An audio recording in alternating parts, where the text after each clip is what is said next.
বন্ধুরা আসসালামু আলাইকুম।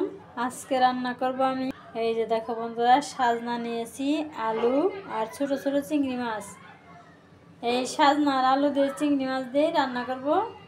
তাহলে সবাই প্রথম থেকে শেষ পর্যন্ত পুরো ভিডিওটা দেখে নিও। আমি তাহলে রান্নায় চলে যাই। এই যে বন্ধুরা, আমি এখানে সব মশলাগুলো বেটে নিয়েছি। রান্নার জন্য তেল দিয়ে দিলাম। এখন আমি মাছগুলো দিয়ে দিলাম, একটু হলুদ দিয়ে দিলাম, একটু লবণ দিয়ে দিলাম। এখন আমি হলুদ লবণ দিয়ে চিংড়ি মাছটা সুন্দর করে ভেজে নেব। এখন পেঁয়াজ দিয়ে দিলাম, কাঁচামরিচ দিয়ে দিলাম। এখন আর একটু ভাজা ভাজা করে নিই, একটু ভাজা ভাজা করে নিলাম। এখন একটু পানি দিয়ে দিলাম। এখন আমি মশলাগুলো দিয়ে দিব।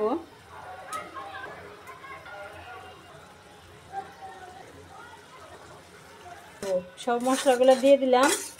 এখন আমি মশলা ভালো করে কষিয়ে নেব। এই দেখো বন্ধুরা, এভাবে সুন্দর করে কষিয়ে নিলাম। এই দেখুন বন্ধুরা, আমি এই সবজিগুলো সব দিয়ে দেব। এখন আবার কষিয়ে নিই। আমার রান্না সব সাধারণ রান্না। এই দেখছো বন্ধুরা, এভাবে কষিয়ে নিলাম। এখন আমি পানি দিয়ে দেবো।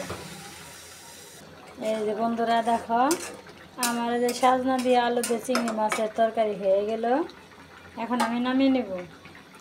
কত সহজে রান্না করলাম। আমার মতো এরকম সহজভাবে রান্না করে খাবে, দেখবে অনেক ভালো লাগবে। দেখো বন্ধুরা, আমার এই সাজনা আলুর রেসিপিটা কেমন হলো সবাই অবশ্যই বলবে। তাহলে আজকের ভিডিও এখানে রেখে দিলাম। সবাই ভালো থাকবে, সুস্থ থাকবে, সাবধানে থাকবে। আল্লাহ হাফেজ।